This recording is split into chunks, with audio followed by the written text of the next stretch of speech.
The sky over Bavaria was the color of gunmetal. In the spring of 1944, smoke from burning cities drifted eastward, smothering the horizon in a haze that never lifted. From above, the air was thick with the drone of American engines, B-17s and B-24s, flying in endless procession, their contrails crossing like white scars over a dying Reich. On the cracked runway of a hidden Luftwaffe test field near Rechlin, a group of engineers huddled around a machine that should never have existed, a bomber so large that it dwarfed everything else on the tarmac. 6 engines swept wings and a promise whispered by its creators. It could cross the ocean. To them, it was Germany's answer to the B-29. To history, it was a ghost. The Junkers Ju-390 loomed like a steel leviathan.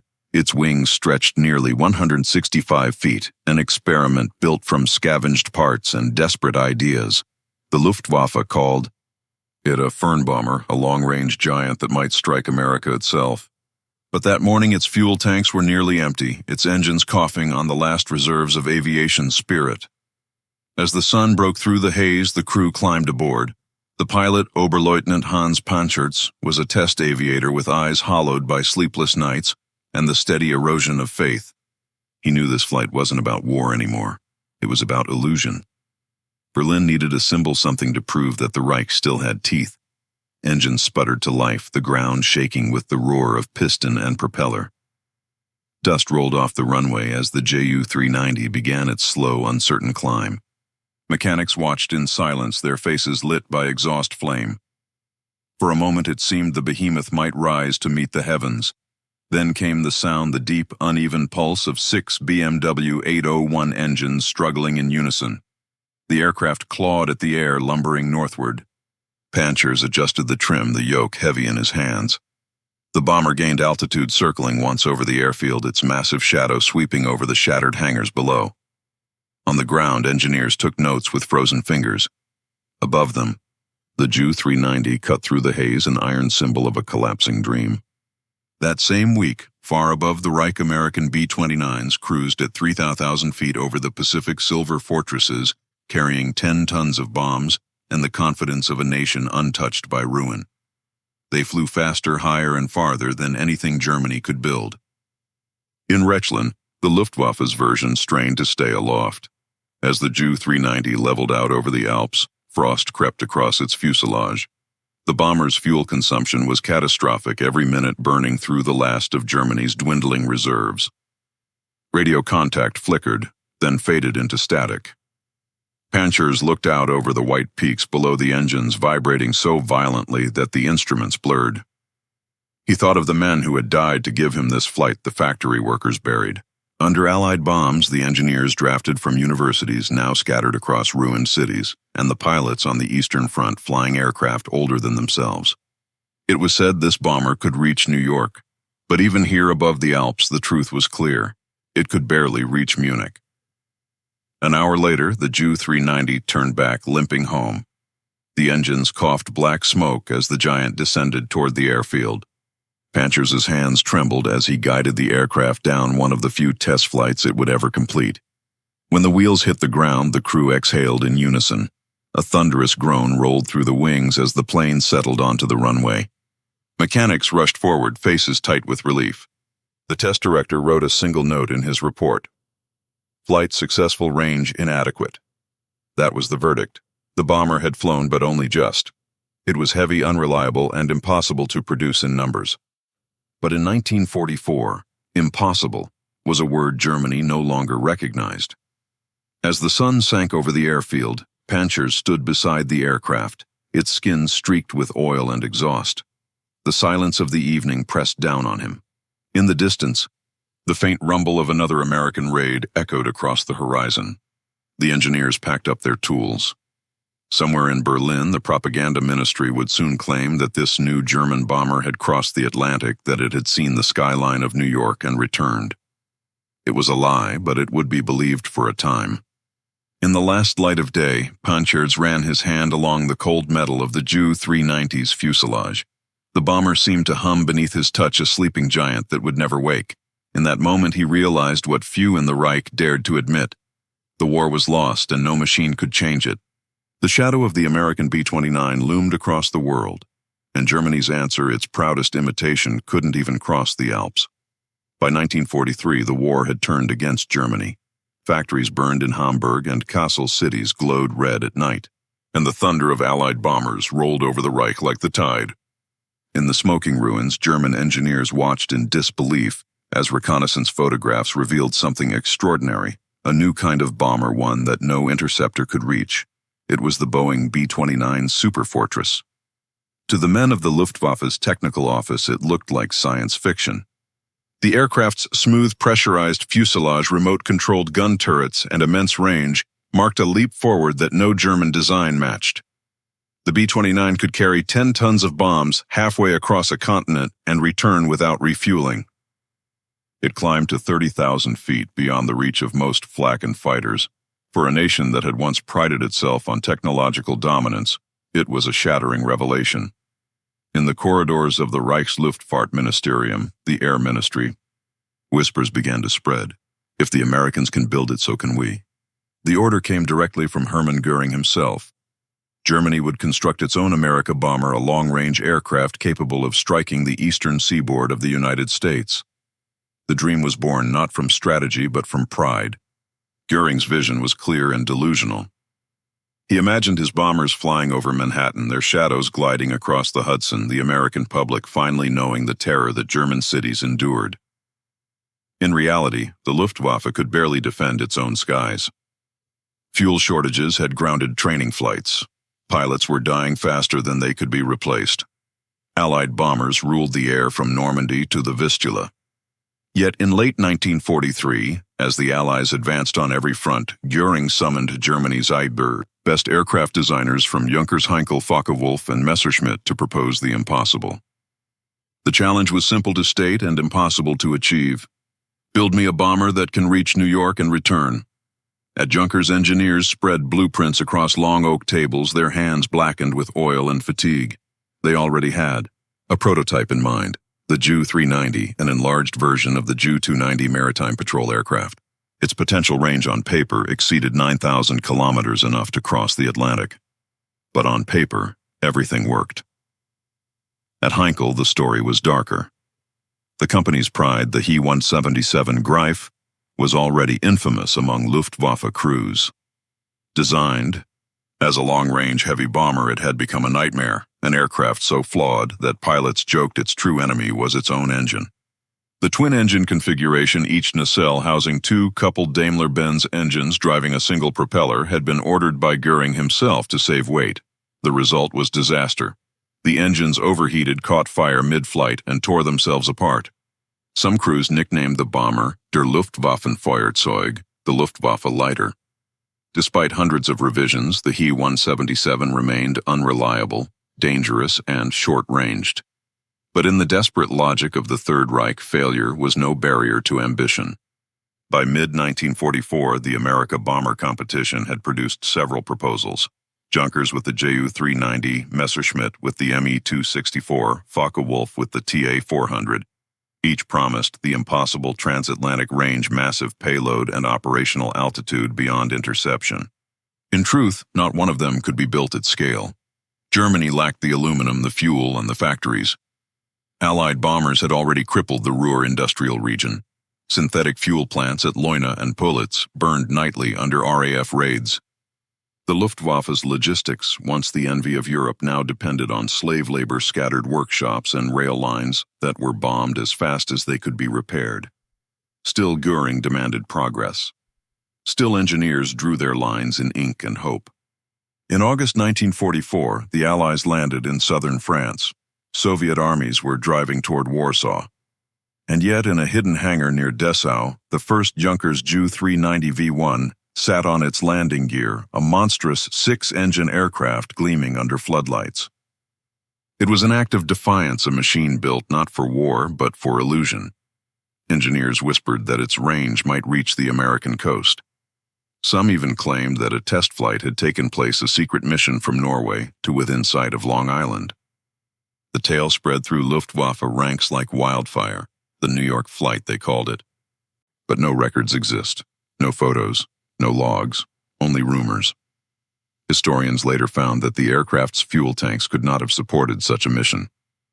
The Ju-390's maximum practical range was closer to 6,000 kilometers, not enough for a round trip across the Atlantic. Yet the story persisted, amplified by propaganda and desperation. In Berlin, Joseph Goebbels seized the rumor and turned it into legend. He boasted that a German bomber had reached America, that the Reich's reach was endless. Newspapers published sketches of the aircraft claiming it had photographed New York's skyline. For a brief moment, the illusion worked. Amid the ruins and the fear, ordinary Germans allowed themselves to believe, to imagine that the tide might turn again.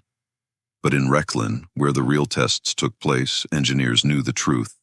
They watched as their bomber struggled to gain altitude, consuming fuel faster than it could be loaded. They saw the instruments shake, the engines overheat, the wings strain under weight. The Ju-390 could fly, but it could never fight. By the winter of 1944, as snow blanketed the airfields and the Allies crossed the Rhine, the super bomber race had quietly ended. Messerschmitt's Me 264 prototype was abandoned after 3 test flights. The Focke-Wulf Ta-400 never left the drawing board. Only one Ju-390 remained airworthy, the same machine that had lumbered over the Alps that spring. It stood as a monument to the delusion of a dying regime, a machine born from the belief that technology could replace strategy, that arrogance could substitute for resources. And as the Red Army advanced toward Berlin, Juncker's engineers burned their blueprints, destroying the last evidence of a dream that had never left the ground. In the silence that followed, one truth became clear. Germany had once led the world in aeronautical design.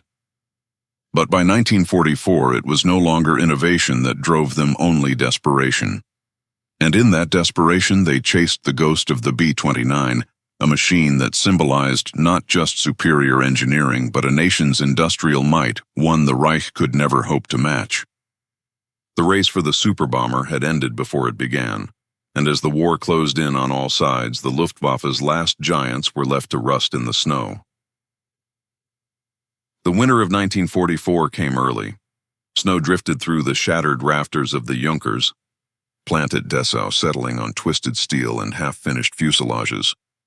The air smelled of oil and frost. Somewhere beyond the horizon, the dull percussion of Allied bombs rolled like distant thunder.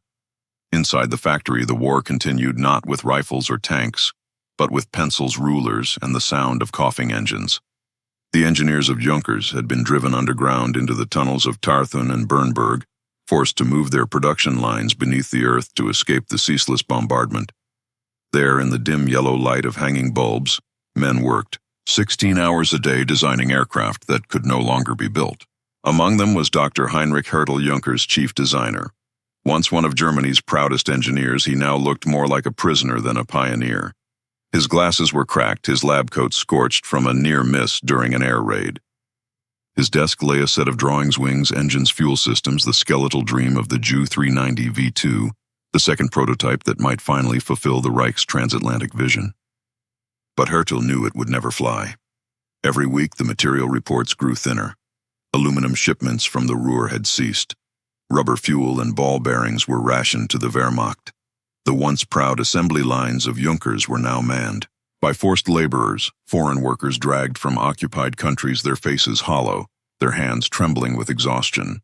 Still the blueprints were drawn. Still the dream persisted. The engineers called it Die letzte Hoffnung, the last hope. The idea of a Wunderwaffe, a wonder weapon, had become more than propaganda. It was the only thing left that kept men working amid the ruins. From Hitler's bunker in Berlin came constant orders for miracle machines, jets, rockets, long-range bombers, each one more impossible than the last. In a single meeting at the Air Ministry, Hertel was told to accelerate Ju-390 production at any cost. He replied quietly, "We have no aluminum." The official responded, "Then use steel. Steel for wings that could barely lift themselves." The bureaucrat didn't care. Paper victories were all that mattered now. Above ground, the sky was filled with Allied aircraft. American P-51s roamed freely, strafing trains, trucks, anything that moved. The once proud Luftwaffe was a shadow of itself. Pilots fresh from training schools climbed into Me-109s. with barely 10 hours of flight time only to vanish within days. In January 1945, an RAF raid flattened the Junkers surface facilities. The Dessau plant burned for 3 days. Entire sections of blueprints went up in flames, including the only complete stress test data for the Ju-390's wing spars. Hurtle's team worked in silence as the smoke drifted down the ventilation shafts. They were no longer engineers, they were archaeologists piecing together fragments of a machine whose future had already died. In one corner of the underground hall, a younger draftsman named Kurt Fiedler sketched the bomber's landing gear assembly. His hands were numb from cold, his breath misting in the damp air. He turned to his superior and whispered, "Herr Doctor, why do we still build it?" Hurtle stared at him for a long moment. Then he said quietly, "Because they told us to." It was the only answer that made sense anymore. At night, Hurtle would walk through the tunnels past rows of unfinished fuselages and crates of unassembled engines. Somewhere above the Reich was dying cities, burning armies, retreating civilians fleeing through the snow. But here beneath the earth, the engineers clung to their illusions. They drew their lines, calculated lift, and drag-traced fuel flow and stress tolerances.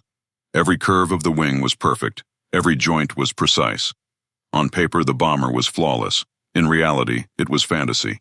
One evening, a dispatch arrived from Berlin. It bore the insignia of the Reichsluftfahrtministerium, signed by an official Hurtle had never met. The letter demanded that the Ju-390 be made operational within 6 weeks, ready for long-range deployment. 6 weeks. Hurtle stared at the document until the ink blurred before his eyes. He thought of the men who had died building the first prototype of Pantscher's near-fatal test flight of the fuel shortages that grounded even the most vital missions. And still the order demanded more. He folded the letter and set it aflame over a candle. The paper curled and blackened, the ashes drifting down like snow. By February 1945, the Soviets were less than 200 kilometers from Berlin. The Allies were crossing the Rhine, and in the tunnels of Bernburg, Hurtle gathered his senior staff for one final meeting. He told them the truth. "The war is over," he said. "We will build nothing more." Silence filled the chamber. The men looked at one another, some with relief, others with disbelief. For months they had lived in a world where surrender was unthinkable, where every failure was treason. Now, in the flickering light of their lamps, they saw the futility at last.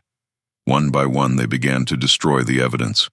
Blueprints were burned, test data shredded, prototype components smashed with hammers.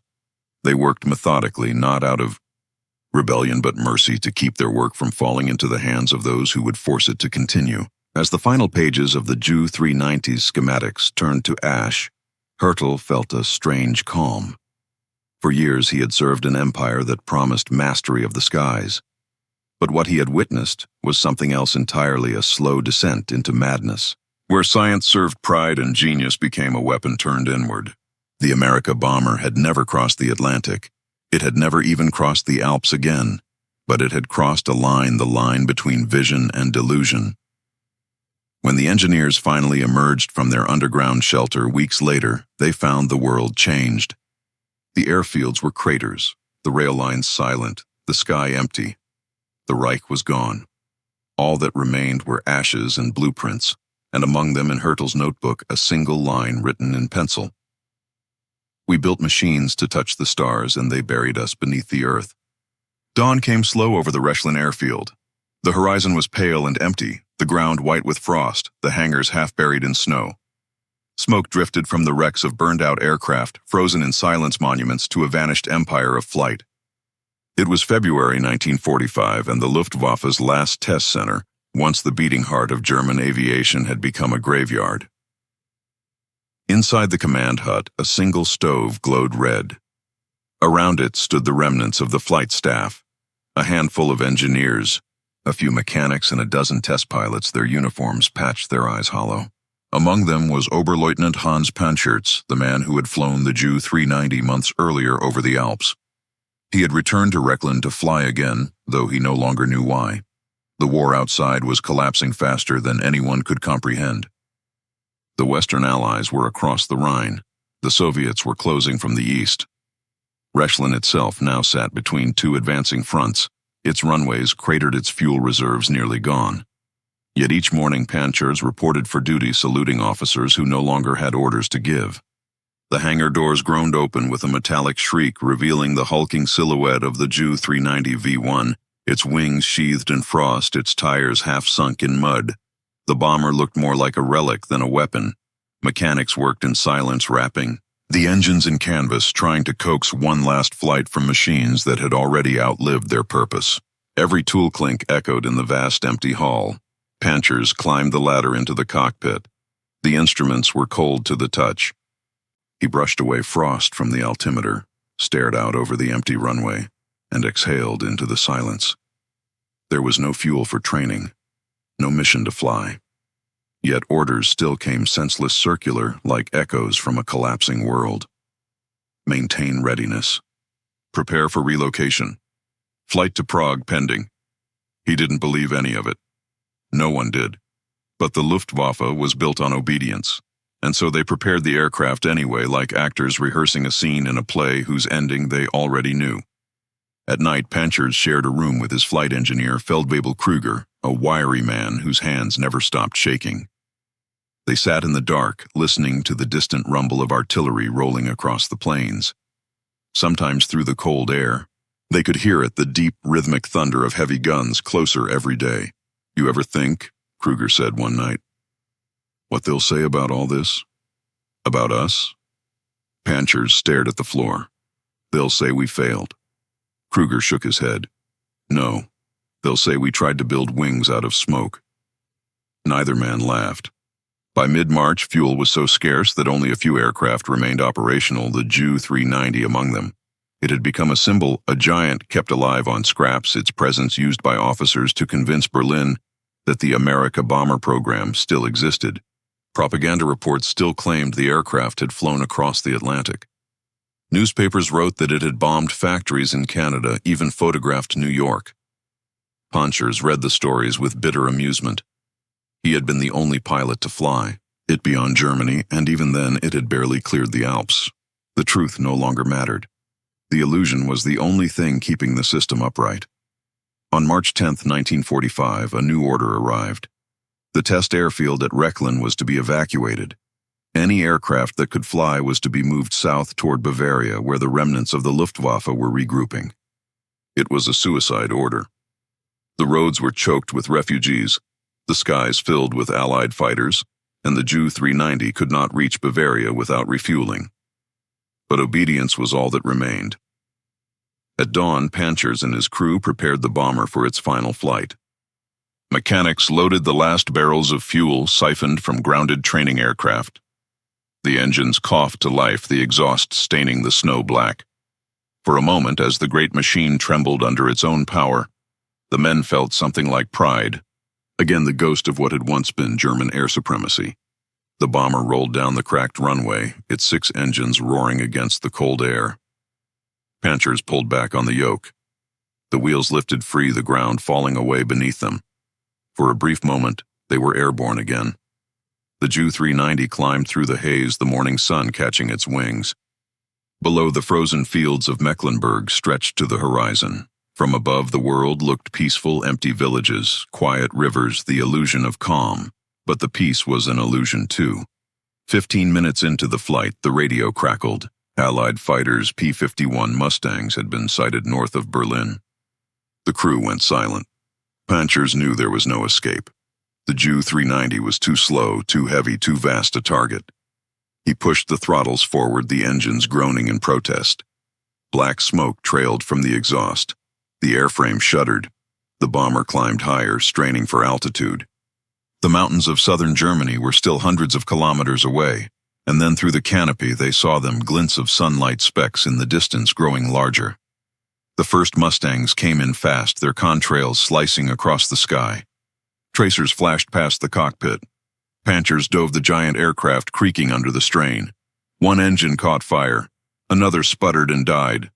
The bomber lurched, banking hard to the right.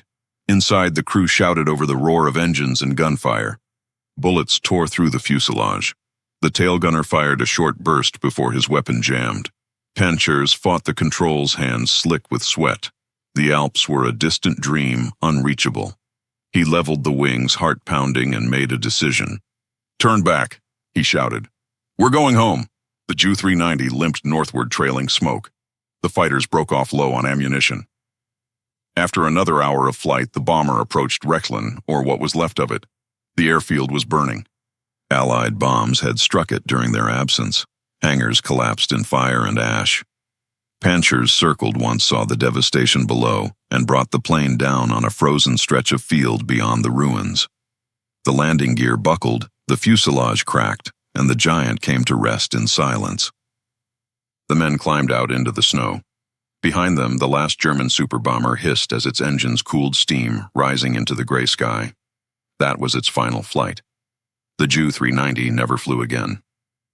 Within weeks, Rechlin was captured by Soviet forces. Panchers and his crew vanished into captivity. Their names scattered through archives, their fates uncertain.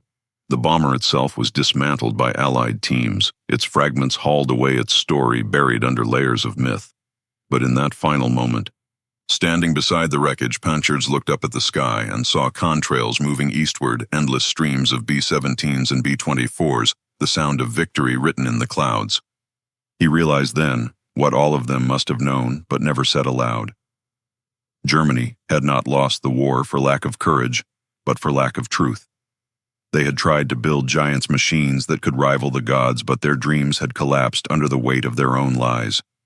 The ghosts of Rechlin faded into history, their airfield swallowed by time. All that remained was the silence after the engines stopped. Germany was silent in May of 1945. The guns had ceased. The cities lay in ashes. The rivers ran black with oil and mud. Across the broken landscape, the victors advanced, not in formation now, but in cautious patrols. Rifles slung low, eyes wary of mines and surrendering men. In the ruins of Dessau, American and British officers moved through the shattered Junkers complex. Notebooks in hand, the smell of cordite and smoke still heavy in the air. They were not searching for soldiers anymore. They were searching for secrets. Inside a half-collapsed hangar, a group of U.S. Army Air Forces engineers picked their way through the wreckage. Papers fluttered in the wind, schematics, test reports.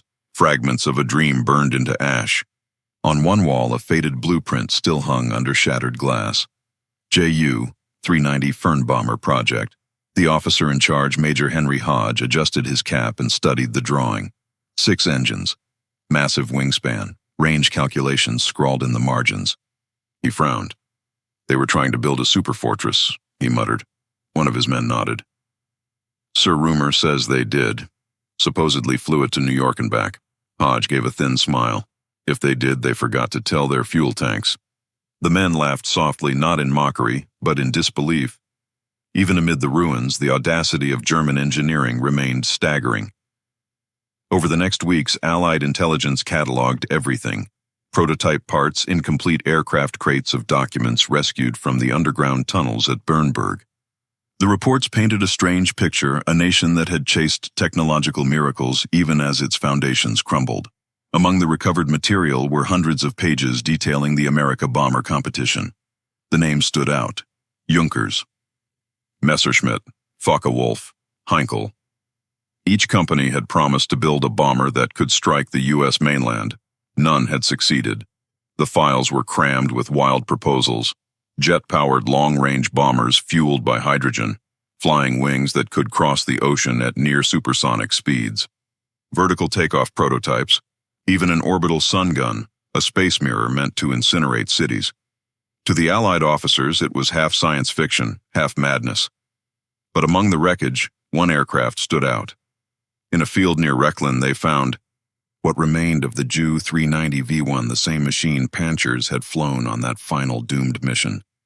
Its wings were twisted, its fuselage half buried in mud, but the serial plates confirmed its identity. The bomber was immense, even in ruin. Allied engineers climbed over its carcass, measuring its frame, photographing every detail. They noted the 6 BMW 801 engines, the complex wing structure, the heavy defensive armament. When the data was sent to London and Washington, the analysts were astonished.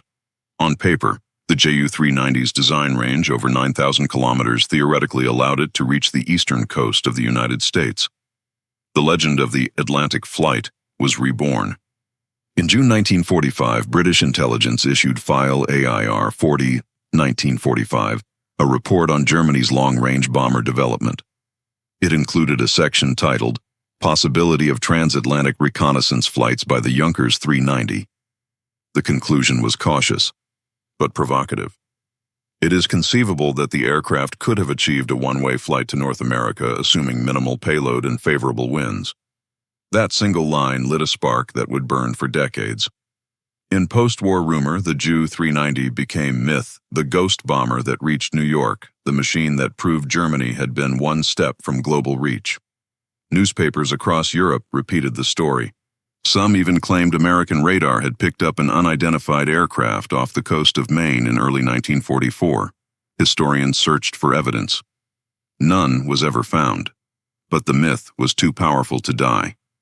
Meanwhile, in the occupied zones, Allied intelligence officers interviewed the surviving engineers. Dr. Heinrich Hertel was among them, pale, exhausted, and unflinching as he recounted the story. He told them about the shortages, the air raids, the impossibility of production. He described the pressures from Berlin, the endless demands for miracles. When asked about the rumored New York flight, he simply smiled. If our aircraft had reached America, he said, you would not have found it here. The interrogators wrote that down carefully. In the months that followed, the Allied powers dismantled what remained of the German aviation industry. The best engineers were taken west, part of Operation Paperclip, or east to serve under Soviet command. Designs for advanced aircraft, including the Me 262 jet and the Flying Wing Ho 229, were shipped overseas. But the Ju 390 was gone. Its fragments were melted down for scrap. Its blueprints were seized, copied, and filed away under layers of classification. By 1946, the Amerika Bomber project had become an enigma, a whisper of ambition buried beneath rubble. Still, in certain corners of the Air Technical Intelligence Unit's, officers spoke in quiet tones.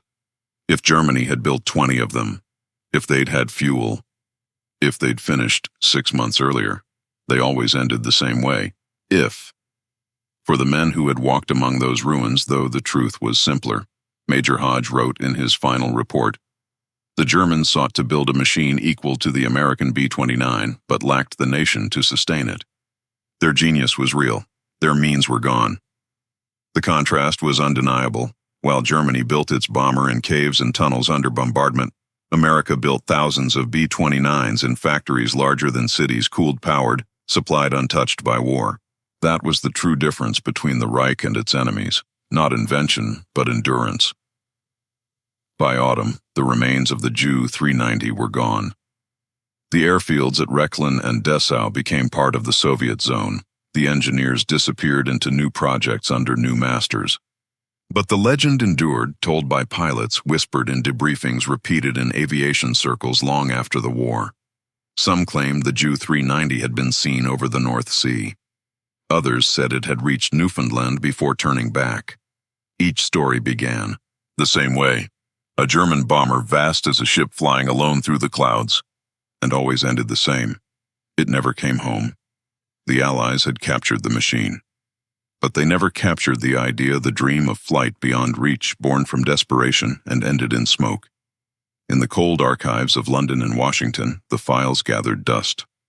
The men who had drawn those blueprints were forgotten, their creations erased from memory. Yet when historians look back on the closing months of the war, one question still lingers unanswered, fragile as contrail in winter sky. How close did they come? In the years after Germany's surrender, the world descended into a new kind of tension, the Cold War.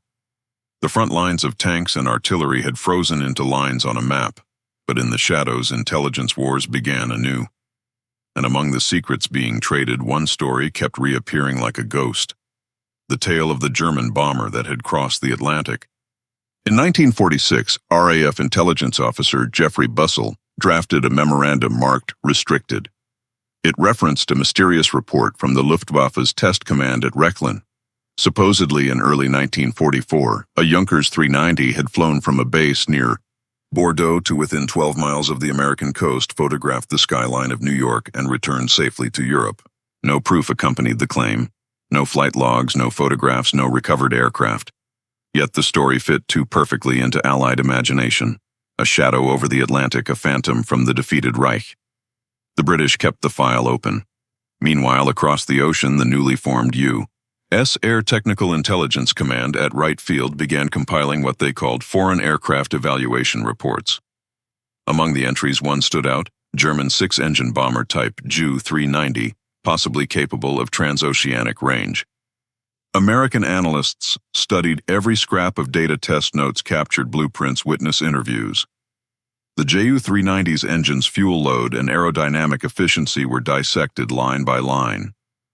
The verdict was conservative but curious. The bomber could theoretically reach the U.S. East Coast if stripped of armament, flying light and aided by a strong tailwind. No one could prove it had actually done so, but no one could prove it hadn't. In 1947, a story appeared in the London Daily Express. German bomber photographed New York secret flight of 1944 revealed. It described a daring mission flown from Norway with Luftwaffe crewmen taking reconnaissance photographs of Long Island and the Hudson. The article quoted unnamed U.S. intelligence officials and cited captured Luftwaffe officers who had supposedly confirmed the tale. No photographs were shown. No names were given. Still, the story spread like wildfire. In the age of rumor, truth was secondary to imagination. For a war-torn Europe, the idea was irresistible that in its final madness, the Third Reich had come within sight of America's shores. To the British public, it was a reminder of the peril that had once hung over them. To American readers, it was a thrill of danger, the notion that even oceans might not have protected them after all. A legend had found its wings. As the 1950s dawned, the Cold War deepened. Western intelligence agencies began trawling captured German archives for anything that could be weaponized against the Soviet Union. Rocket scientists, aeronautical engineers, and test pilots, men once branded enemies, were now recruited to design the future. Among those questioned again was Hans Panchertz, the test pilot who had flown the Ju-390. He denied the transatlantic story outright. "I flew her twice," he said. "Both times in Europe, never over the ocean." His logbooks confirmed his claim.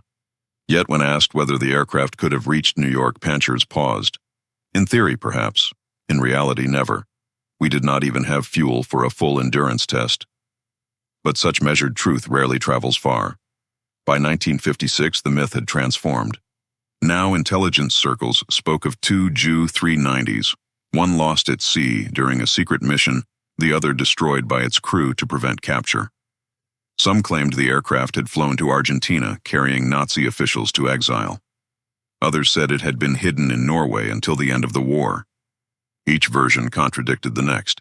Each added another layer of intrigue. Historians tried to pin it down, but the sources led nowhere. Missing documents, destroyed records, names that could not be verified. What began as a rumor became a legend of absence, the perfect story because it could never be disproven. In 1960, a retired RAF officer named Captain Eric Winkle Brown, one of the most experienced test pilots in history, publicly dismissed the tale. "I spoke to the Junkers engineers myself," he said. "The Ju-390 never came close to crossing the Atlantic. It was barely airworthy by war's end." Brown had seen the aircraft with his own eyes at Dessau. He described it as a magnificent beast, but a crippled one. His words carried weight, but the legend was no longer his to silence, because by then another storm had begun, the storm of Cold War propaganda. In the 1960s and 70s, as the CIA and KGB dueled across continents, both sides scoured German wartime technology for inspiration and leverage. Jet propulsion, stealth shapes, rocketry all had roots in the ruins of the Reich, and so the myth of the Ju-390 was quietly resurrected, not as a weapon but as a symbol. To Western intelligence analysts, it was a reminder that even a collapsing enemy could produce genius. To the Soviets, it was proof of Western hypocrisy that they now glorified the very engineers they once condemned. The bomber that never crossed. The Atlantic became a pawn in another kind of war, the war for history itself. By the 1980s, the legend had grown into full-fledged conspiracy. A wave of books and documentaries claimed the Ju-390 had reached New York, photographed the city, and returned undetected. Some even said the images were recovered after the war, but suppressed to prevent public panic. Others placed the bomber not over America, but deep in South America, carrying the last remnants of the Nazi regime to Argentina. Each decade the details changed, but the fascination remained the same. What made this myth endure was not evidence, but emotion. It spoke to the imagination of a century obsessed with flight with machines that could transcend distance-defy borders and turn war into something godlike. The Ju-390 was not just a German bomber anymore. It had become a symbol of what humanity would do for power and how close it might come before collapsing under its own ambition. By the time the archives were declassified in the 1990s, the truth emerged quietly, almost anticlimactically. The Junkers documents showed two Ju-390 prototypes. Both flew. Neither left Europe. One was destroyed at the end of the war, the other captured by Allied forces. There were no records of an Atlantic flight. No photographs of New York. No crew lists. No mission orders. The myth at last was just that a story built from fragments and fear. But even as historians closed the case, the image remained a six-engine, bomber black against the dawn crossing the ocean that had once seemed infinite. Because sometimes the myths we build from war outlive the wars themselves. The wreckage of the Third Reich is long gone. Its steel was melted down its airfields, reclaimed by weeds, its papers yellowed and brittle with age. Yet among the archives and forgotten hangars of the war, one shadow lingers, the shadow of a machine that promised the impossible. The Junkers Ju-390 never reached America. It never bombed New York, never crossed the Atlantic, never changed the course of the war. But in its story, in the desperate hope and hollow ambition that built it, lies something far greater than rumor. It is a portrait of a nation at the end of its tether, grasping at miracles as the walls closed in. In the winter of 1945, when Hans Panchertz walked away from his grounded bomber for the last time, he likely knew the truth that no report would ever write. Germany had already lost not in the skies but in the factories. No matter how ingenious their designs, how advanced their engines, or how daring their pilots, the Reich could not match the sheer industrial weight of its enemies. While Junkers engineers worked by lantern light in frozen workshops, American B-29s rolled off assembly lines by the hundred, built in the open, fueled, tested, and sent to war before Germany could finish one prototype. That was the silent truth behind the myth. The Ju-390 was not a rival to the B-29. It was a reflection, a mirror held up to what Germany could never become. When the war ended, the men who built those impossible aircraft scattered across the world. Some were captured by the Soviets and sent east designing bombers for Stalin's Air Force. Others found themselves working for the Americans under Operation Paperclip, contributing to the jet age and the space race. A few refused to build anything ever again. Dr. Heinrich Hertel, the mind behind so much of Junkers' innovation, spent his later years in silence. When asked about the Ju-390 in an interview decades later, he said only this: "We wanted to prove what German engineering could do. We did not ask what it was for." It was a quiet admission of the moral blindness that had guided an entire generation of brilliance, because behind every war machine lies a question not of how but why. The Ju-390 was not born from strategy or necessity, but from desperation and pride. Hitler demanded a bomber that could reach across oceans, not because it would win the war, but because it would humiliate his enemies. It was vengeance disguised as engineering, and in the end, it became the perfect symbol of that vengeance: vast, powerful, and utterly futile. The machine that could have crossed the Atlantic never even crossed its own destiny. Today, no complete photograph of the Ju-390 survives. Only fragments: a wing in one image, a fuselage in another. The rest exists in imagination pieced together by historians, model builders, and dreamers of lost machines. But perhaps that is fitting, because the Ju-390 belongs more to myth than memory. It exists somewhere between the real and the possible, a ghost aircraft flying endlessly through the mists of history, powered not by fuel, but by fascination. It is the same fascination that drives humankind to build rockets, jets, and machines to reach beyond what is known. It is the same fire that both creates and destroys. If the B-29 symbolized technological triumph, the industrial might of democracy, and the cold calculus of total war, then the Ju-390 symbolized something else entirely: the dream of conquest collapsing under its own weight. Both were born from genius. Only one was born from freedom, and that more than any engine or airframe decided which one would truly fly. In the decades since aviation, historians have revisited the myth again and again, recalculating range, reconstructing blueprints, tracing rumors across continents. Each time the conclusion remains the same. The story of the Ju-390 is less about distance than about hubris. It is the story of a nation that sought to conquer the skies while the earth beneath it crumbled. A story of men who built cathedrals of steel while the cities around them burned. In that sense, the Ju-390 was not just a machine. It was a requiem, a final desperate hymn of a doomed empire, sung in the language of engineering. Imagine it now as the film fades to its end. A vast dark ocean under a winter moon. Somewhere above, a shadow passes, 6 engines humming against the wind alone in the night sky. It is not real. It never was. But for a moment you can almost believe it. The phantom bomber crossing the Atlantic, a ghost of what might have been. Then slowly it fades. The engines die. The sky empties. Only silence remains. In the archives of where the Ju-390 rests among the forgotten. Files marked Project Terminated, blueprints stamped Unrealized, and photographs labeled Prototype Destroyed. Yet even in death, the machine endures as every legend born of desperation does. It is remembered not for what it achieved, but for what it promised. Not for where it flew, but for how far men were willing to go to make it fly.